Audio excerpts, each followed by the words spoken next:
আর দুনিয়ার তামান হিন্দু এনে বয়সে ওসি এসপি অর্ধেক হিন্দু একই পারমিশন দিবেন? কোন পারমিশনের যদি অপেক্ষা করেন এখনো আপনি ইমানে চ্যালেঞ্জে হেরে যাবেন। আজকে আমাদের অন্তর ফেটে চৌচির, আজকে কোরআনের কথা হবে, সালানা জলসা হবে, আলেম ওলামারা কেন মাঠে কথা বলতে পারবে না? কেন তাদেরকে ঘরের ভিতরে কথা বলতে হবে? আমাদের কণ্ঠ রোধ করা যাবে না, যাবে না, যাবে না। যদি আমি মাসে মসজিদ খাদ্য নিয়তে যে আমাকে সমাজমুখী করবো, মাসে কমিটির সভাপতি বা সাধারণ সম্পাদক, তাহলে আমরা সব বাতিল, সব যাবে। এমন নীরবে, এমন গোপনে মাদ্রাসা মসজিদে লেগে থাকতে হবে, একমাত্র আল্লাহ জানেন, আপনার তৎপরতা কেউ জানে। তাহলে আপনার নাজাতের ব্যবস্থা নেই। আর নাজাত যদি না পান, এই যার রোজা, নামাজ, হজ, যাকাত সব বেকার। আসল টার্গেট কি? What is the final target? Final target হলো বাঁচা, সেখান থেকে বেঁচে যাওয়া। যে কঠিন ধরা হবে, পাকড়াও হবে, এই পাকড়াও তো বাঁচার রাস্তা যদি আমি না পাই, তাহলে আমার সব কিছু বেকার হবে। আর আমি যদি এখানে কোন রকমের দিন কাটে গেলাম, সহজ একবার অসহায়ের মতো থাকলাম, রোজা নামাজ করলাম, আলেমদের সাথে চলাফেরা করলাম, তাদের পরামর্শ নিলাম, আর সেখানে বেঁচে গেলাম, ইট ইজ সাকসেস। আমাকে আমি কামিয়াব। আর সব এখানে করলাম, দুর্দণ্ড দাপট দেখাইলাম, তাপ চাপুরি দেখাইলাম, কিন্তু সেখানে ভেসে গেলাম, সব বেকার।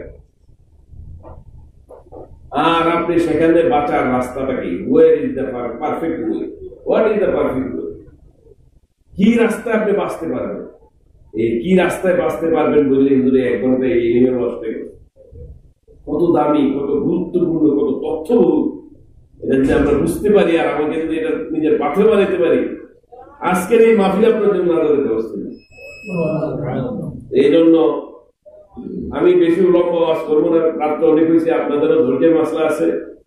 দোয়ার জন্য যারা আসছেন তাদেরকে আবেদন করতেছি, আপনারা আসেন, ভিতরে এসে দোয়া করেন। রাস্তার দোয়া আর ঘরের দোয়ার পার্থক্য আছে।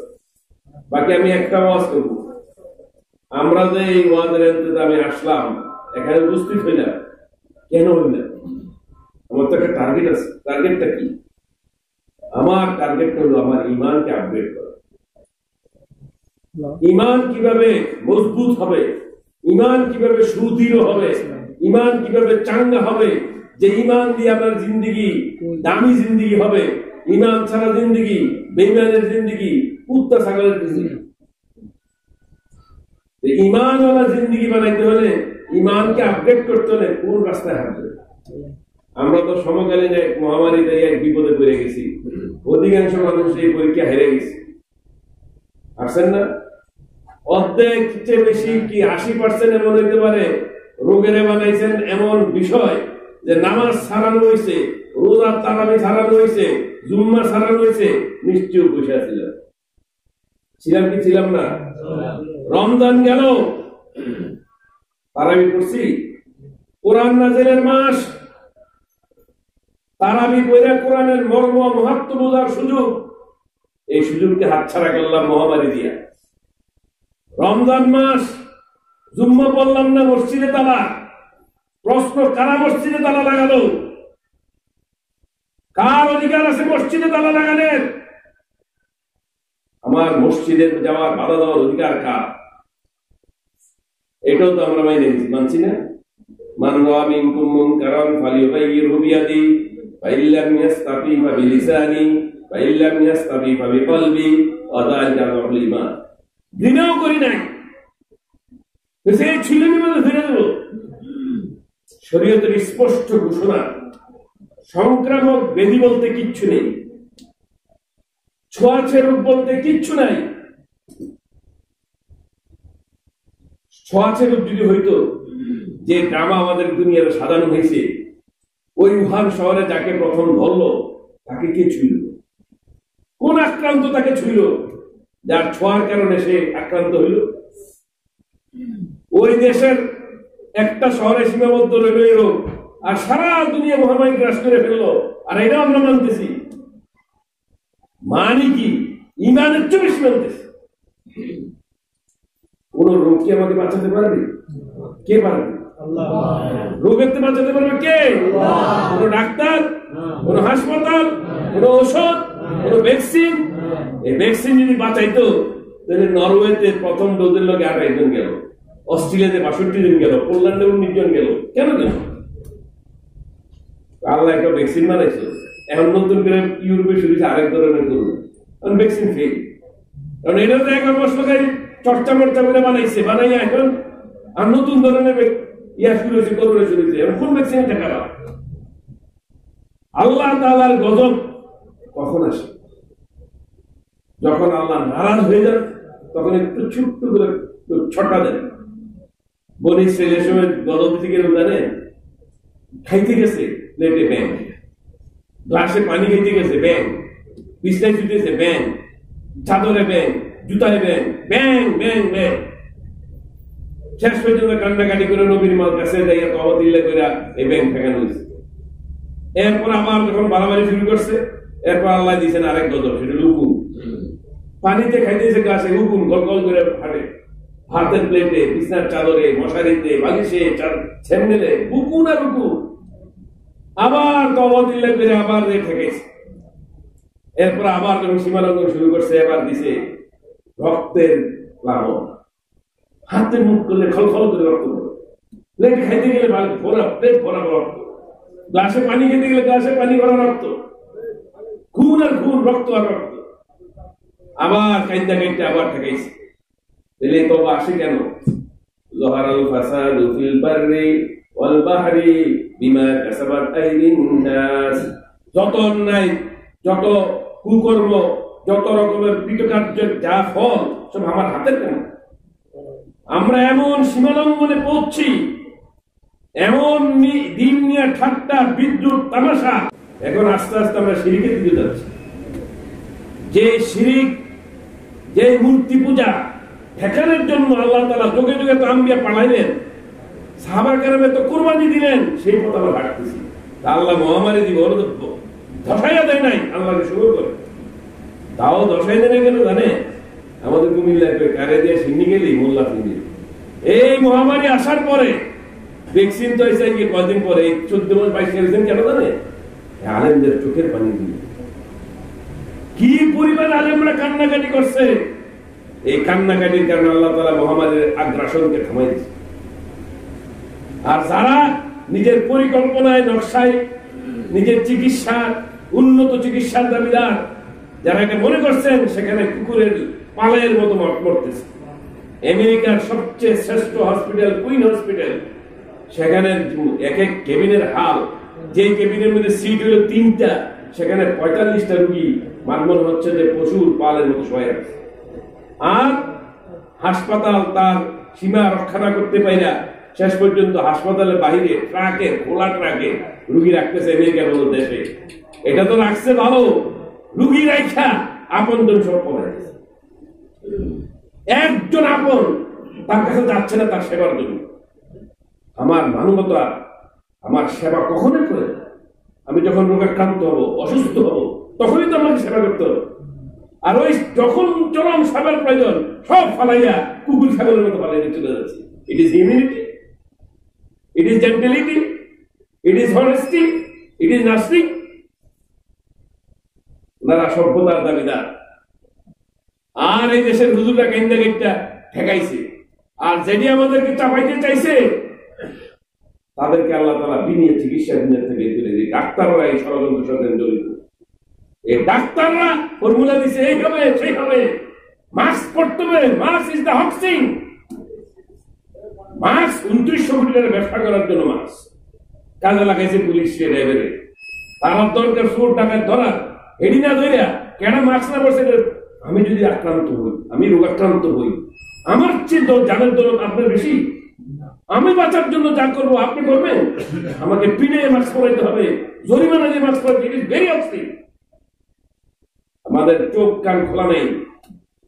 যদি সংস্পর্শের মাধ্যমে যদি সত্যিকার এই মহামারী ছড়াইতো, তাহলে কানাডার প্রধানমন্ত্রী ট্রুডো কেন আক্রান্ত হলো? ব্রিটিশের রানী কেন আক্রান্ত হলো? ব্রিটিশের প্রধানমন্ত্রী বরিস কেন আক্রান্ত হলো? ব্রাজিলের প্রেসিডেন্ট কেন আক্রান্ত হলো? সৌদির এতগুলি প্রিন্স কেন আক্রান্ত হলো? দুবাই কেন এতগুলি প্রিন্স আক্রান্ত হলো? এই সারা দুনিয়ার বড় বড়গুলি কেন আক্রান্ত হলো? তাদেরকে কে ছুঁয়ে গেছে? ছোঁয়া তো দূরের কথা, তার ধারে গেছে যেতে পারে, ছুঁইবেন তো পরের কথা। এই বাংলাদেশের কত ভিআইপিরা মারা গেল। এক পত্রিকার সম্পাদক উনি 60 কোটি টাকার ভিজিট দেওয়ার চীনার থেকে বিশেষজ্ঞ দল আনলেন ওনার গলা ব্যথা বন্ধ করার জন্য। পারছেন টাকা নিয়ে গেল, উনি কি থাকতে পারছেন? উনি দুনিয়াতে চলে গেলেন।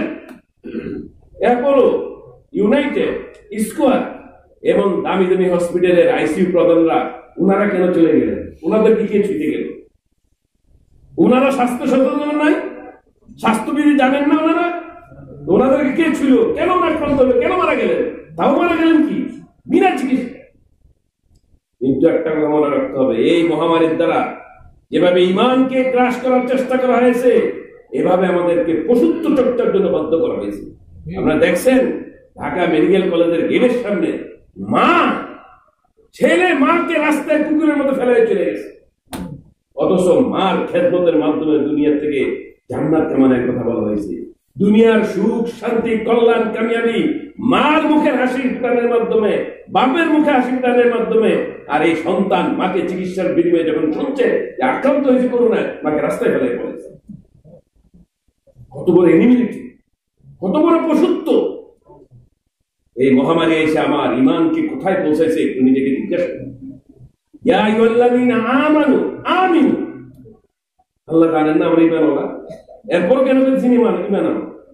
অর্থাৎ ঈমানকে মজবুত করো। এই বক্তব্যের প্লাবনে পরে আখলিস দীনাকা ইয়াকফিকাল আমালুল কলিল, তোমার ঈমানকে খাঁটি করো, অল্প আমলেই নাজাতের জন্য যথেষ্ট হইবে। কত দামি কথা! ঈমান যদি মজবুত না থাকে, আপনি দুনিয়ায় থাকলেই কি না থাকলেই কি। আর ঈমান মজবুত থাকলে চলেও যান, আপনার ইহকালও কামিয়াব, পরকালও কামিয়াব।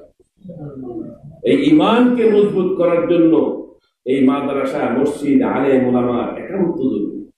এখন আর আম্বিয়া নবী, কোন নবী দুনিয়াতে আর আসবেন না, আসার কোন সুযোগ নেই, শেষ, অল ক্লোজ। আর সাহাবারা আসবেন না, তাবিঈন, তাবে তাবিঈন আসবেন না, ফুকাহা, সুলহা, ইলমে, মুস্তাহিদিন, মুহাদ্দিসিন কেরাম কেউ আর আসবেন না। এখন আমার দ্বীনের গাইডেন্স দিতে হবে ওলামায়ে কেরাম থেকে। এখন প্রশ্ন হলো হুইজ দ্যাট? সমাজের ওলামায়ে কেরামের তো অভাব নাই, ছদ্মবেশী লেবাসদারি ওলামায়ে কেরামের সমাজে অভাব নাই। কোন আলেমের পিছনে বলবো, এটা সবাই প্রশ্ন। কিন্তু এই প্রশ্নের উত্তর আপনার কাছে। আপনি কোন আলেম থেকে সত্যের অনুসন্ধান করবেন, কোন আলেমের পিছে চলে সিরাতে মুস্তাকিমের পথে চলবেন, আপনাকে ভাবতে হবে। আল্লাহ তাআলা সেই বিবেক, আকল সব দিয়ে দিয়েছেন।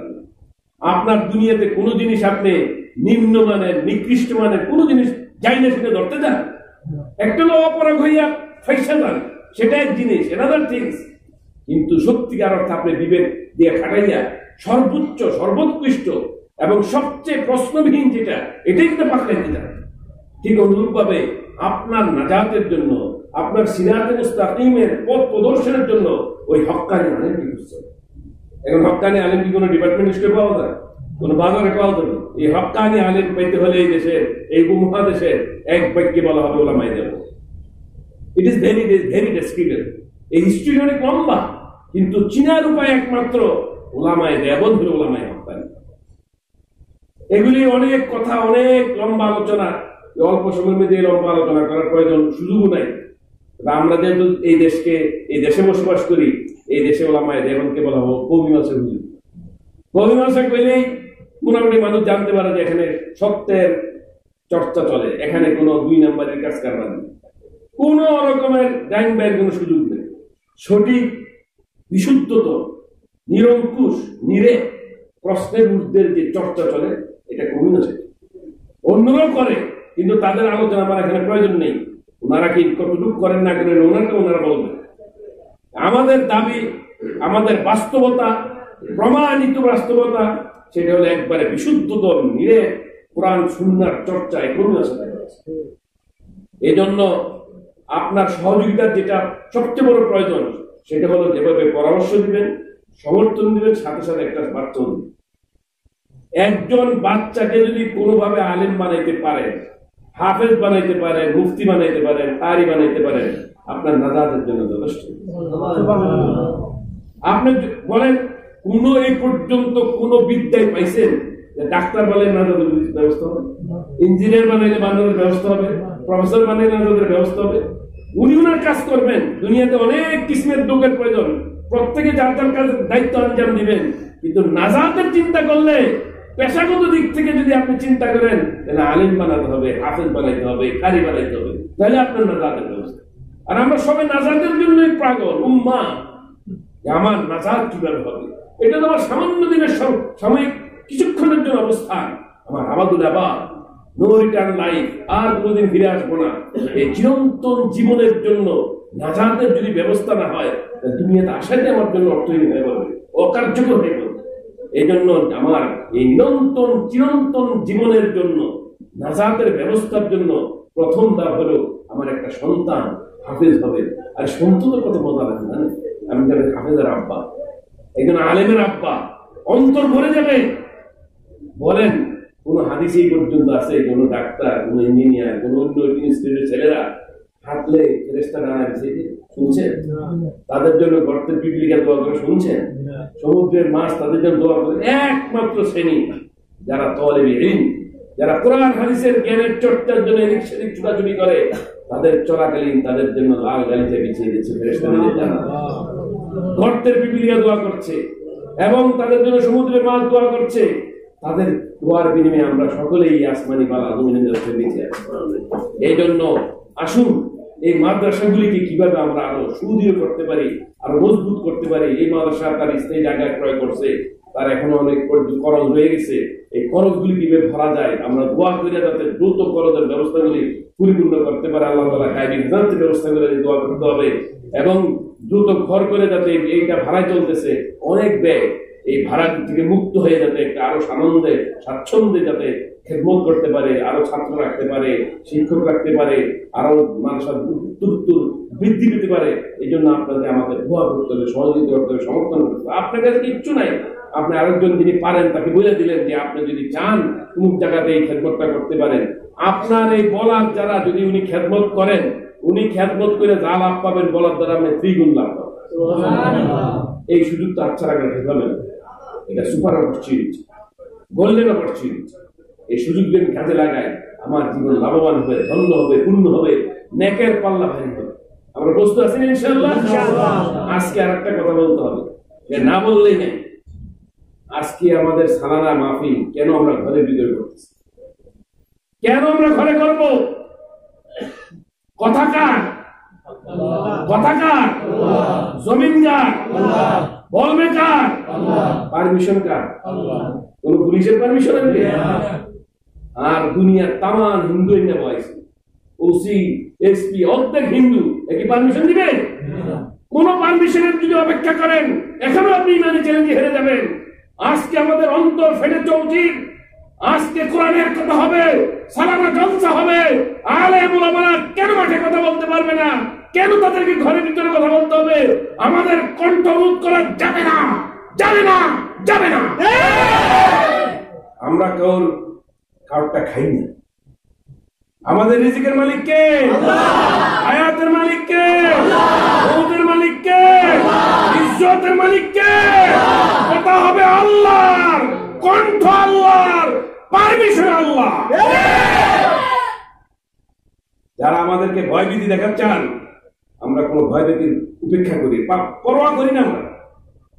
আমরা জানি আমাদেরকে এখান থেকে যেতে হবে, যাব আল্লাহর গোলাম হয়ে যাব, যাব দুনিয়ার কোন কারণ গোলামি করে আমরা দুনিয়াতে যেতে চাই না। এই জন্য আজকে আমরা অনেক বড় বড় আলেম আনার কথা ছিল, মাঠের ব্যবস্থা না হওয়ার কারণে মাদ্রাসা কর্তৃপক্ষ সীমিত আকারে করতে হইল। এই জন্য আপনাদের এগুলির ব্যাপারে চোখ কান খোলা রাখতে হবে, সজাগ থাকতে হবে। আপনাকে চিন্তা করতে হবে কারা মসজিদে তালা লাগালো, কারা আমাকে জুম্মায় বাধা দিল, কে আমার তালাবি পড়তে বাধা দিল। যারা মসজিদে তালা লাগাইছে তাদেরকে আল্লাহ তালা লাগাবেন। এই জন্য আসুন, কিন্তু আমার তো দায়িত্ব আছে।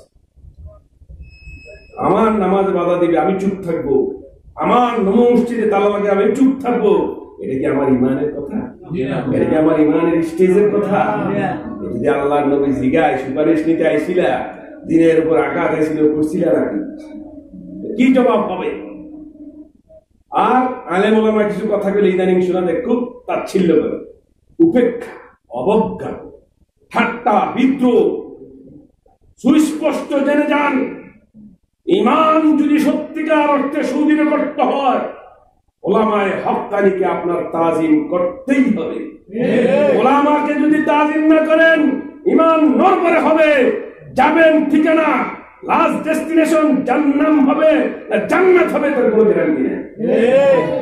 এই জন্য এই মহামারীর থেকে বাঁচানোর মালিক একমাত্র আল্লাহ। আর রাস্তা কি? তওবা।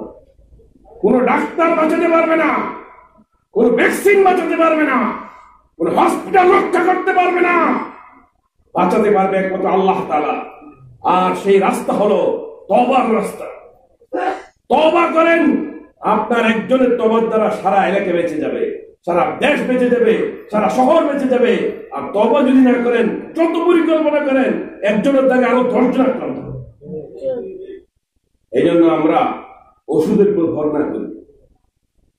ভ্যাকসিন প্রয়োজন নিলেন, যদি আপনার বিশ্বাস হয়ে করলেন, একে ভ্যাকসিন নিয়ে অনেক কথাবার্তা কেউ বলতে শুধু ফানি দেয়। কিন্তু আমাদের দাবি ছিল, এই ভ্যাকসিন যখন এই দেশে ঢুকবে, সর্বপ্রথম রাষ্ট্রপতি, রাষ্ট্রের 1 নম্বর ব্যক্তি তিনি নিবেন, রাষ্ট্রের 2য় ব্যক্তি প্রধানমন্ত্রী তিনি নিবেন। এটা আগে অন্যদের গায়ে চর্চা করার তো যৌক্তিকতা বুঝে আসতেছে না। আস্থা তো এখানেই সংকট তৈরি করলো। আর ভিন দেশ, আমাদের জন্য বন্ধু দেশ, এত দরুদি হয়ে গেলেন, এই ভ্যাকসিন চর্চা করার জন্য গরু ছাগলের দেশে পাঠাইলেন। আর ওনারা মানবতার আকাশের তারা, ওনারা এখান থেকে যদি এটা প্রুফ হয় তাহলে ব্যবহার করবেন। কত নাম্বার ওনারা বন্ধু, এটাও ভাবার চিন্তার বিষয় আছে। এই জন্য যার যার আপনাদের ব্যক্তিগত সিদ্ধান্তের ব্যাপার, আপনি ভ্যাকসিন নেবেন কি নেবেন না, আপনার ব্যক্তিগত একটি। বাকি ভ্যাকসিনের প্রতি যদি ইয়াকিন রাখেন যে এই করোনার থেকে বাঁচতে গেলে এই ভ্যাকসিন লাগবে, তাহলে আপনি ঈমানি খতরায় করে দেবেন। আল্লাহ তাআলা আমাদের সকলকে ঈমানি খতরা থেকে হেফাজত করুন। যখনই দিন বিরোধী কোন আওয়াজ কানে পৌঁছবে, আপনার ঈমানি তাকাজায় তাকে প্রতিরোধের জন্য অগ্নিশর্মা হতেই হবে, তাহলে আপনার ঈমান তাজা হবে। আর যদি ঈমান তাজা না হয়, আপনি যদি নাস্তিক মুরতাদের কাছে মাথা নত করেন, বদ্দিনের কাছে, মুশরিক মূর্তি পূজকের কাছে যদি মাথা নত করেন, কোন চেহারায় আল্লাহর হাবিবের কাছে আপনি নাজাতের সুপারিশ করবেন? সুপারিশ সেখান থেকে না হওয়া পর্যন্ত আইডেন্টি যদি জান্নাতে যাওয়ার যে ক্যাপাসিটি, যে ভ্যালিডিটি যদি না পাওয়া যায়, আপনি কি যেতে পারবেন?